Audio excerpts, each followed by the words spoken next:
फिर से आ गए हैं बहुत सारे टॉपिक के साथ इस वीडियो को लेकर, लेकिन उससे पहले एक टॉपिक पे चर्चा कर लेते हैं। बहुत ही ज़्यादा इंटरेस्टिंग है। इस तरफ क्या है कि पूरे इंडस्ट्री में एक तरफा माहौल पवन सिंह ने बनाकर रख दिया है। जहां भी देखो पवन सिंह के गाने, फिल्म, सब चीज़ का चर्चा हो रहा है। बॉलीवुड में गाना गाकर रख दिया, 150 मिलियन करीब पहुंचने वाला है। दूसरी तरफ पवन सिंह की फिल्म सूर्यवंशम, इस फिल्म ने तो एक अपना अलग इतिहास बनाकर रख दिया है। जितने सारे लोग फिल्म देखकर निकल रहे हैं एकदम पॉजिटिव रिव्यू दे रहे हैं। और इसके बाद भी पवन सिंह शांत होने का नाम नहीं ले रहे हैं। सारेगामा से एक बहुत बड़े गाने का टीजर आज आया है, कल गाने रिलीज कर दिया जाएंगे। बॉलीवुड का मे बी रीमेक को पता नहीं क्या हो, तो गाना रिलीज होने के बाद ही पता चलेगा। लेकिन अगर गाना अच्छा हुआ तो सच में एक बवाल रिव्यू लेकर रहेंगे, तो चैनल को जरूर सब्सक्राइब कर लें। चलिए शुरू करते हैं वीडियो को। सबसे पहले डिंपल सिंह से ही शुरुआत कर देते हैं। भाई बेशर्मी की सारे हदें पार करते हुए डिंपल सिंह ने कल पवन सिंह के फैन को बहुत अच्छे से जवाब दिया। देखो इस समय डिंपल सिंह खेसारी लाल यादव के साथ काम कर रही है, तो जाहिर सी बात है पवन सिंह को नीचे दिखाएगी, पवन सिंह के फैन को गाली देगी। चलो पोस्ट पे ध्यान देते हैं। डिंपल सिंह ने लिखा है, और रही बात मुझे किसके साथ काम करने की और किसके साथ नहीं करने की, तो ये मुझे बहुत अच्छे से पता है। मैं एक एक्टर हूँ और मुझे सबके साथ काम करना है। किसी के बाप की जहागीर नहीं हूँ कि किसी एक के साथ काम करूँ। अगर इतना ही है तो अपने बाप को क्यों नहीं बोलते हो तुम सब, मेरे अलावा किसी और के साथ वो काम ना करे मेरे अलावा। तो अगर किसी भोजपुरी एक्ट्रेस द्वारा अगर ऐसे घटिया शब्दों का हम लोग उम्मीद कर रहे हैं, तो वो सिर्फ और सिर्फ डिंपल सिंह हो सकती है।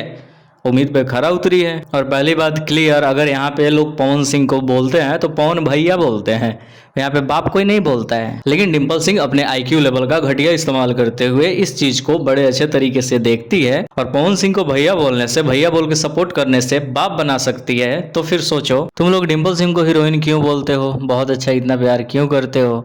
जब भैया को बाप बना सकती है तो तुम लोग भी हीरोइन की जगह नचनिया बोल सकते हो। काम तो नाच वाली ही कर रही है।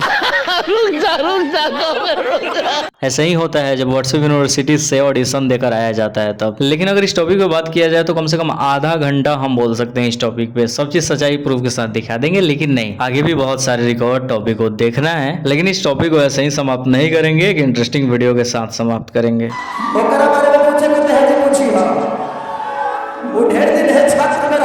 दूसरी टॉपिक की शुरुआत करते हैं आस्था सिंह। शायद ये पहले वाले टॉपिक से कुछ रिलेट कर पाए। सीखना है तो आस्था सिंह से सीखो कि कैसे भोजपुरी इंडस्ट्री में सरवाइव किया जाता है इतने रिस्पेक्ट, इतने आदर सम्मान के साथ। हमें तो नहीं लगता है कि आस्था सिंह का कोई हेटर्स भी होगा, और सबके साथ काम करती है। खेसारी लाल यादव, पवन सिंह, अपनी रहुआ के साथ फिल्म मिल गया है। स्क्रीन के ऊपर फोटो दिखाई दे रहा होगा, जिस फिल्म का नाम है भूत मंडली। पवन सिंह के साथ एक बड़ा फिल्म हिट हुआ, पवन सिंह ने ही काम दिया, सूर्यवंशम। अब बैक टू बैक टैलेंट के दम पे मौका मिल रहा है। अब व्हाट्सएप यूनिवर्सिटी से ऑडिशन देकर थोड़ी गई है।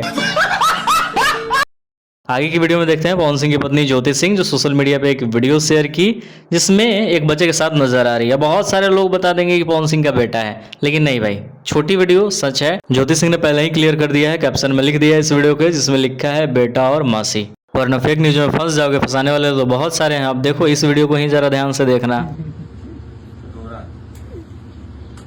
अब उसके बाद तो भैया अक्षरा सिंह बनने वाली है माँ, इसलिए खा रही है अचार। देखने में ऐसा लग रहा है, हम पुष्टि नहीं करते इस वीडियो। तो देखा आप सबने लापरवाही का नतीजा। अब इस वीडियो में ऐसे भी तो बोल सकता था ना कि भाई फिल्म की शूटिंग चल रही है और अक्षर सिंह को प्रेग्नेंट लेडी का रोल करना है, और थंबनेल पे लिख देता कि अक्षर सिंह मुझे से हम लिख देंगे। तो इस वीडियो में इतना ही। आगे कल के वीडियो में बहुत सारे अपडेट्स आएंगे, तो चैनल को सब्सक्राइब करें, शेयर करें। मिलते हैं नए वीडियो के साथ।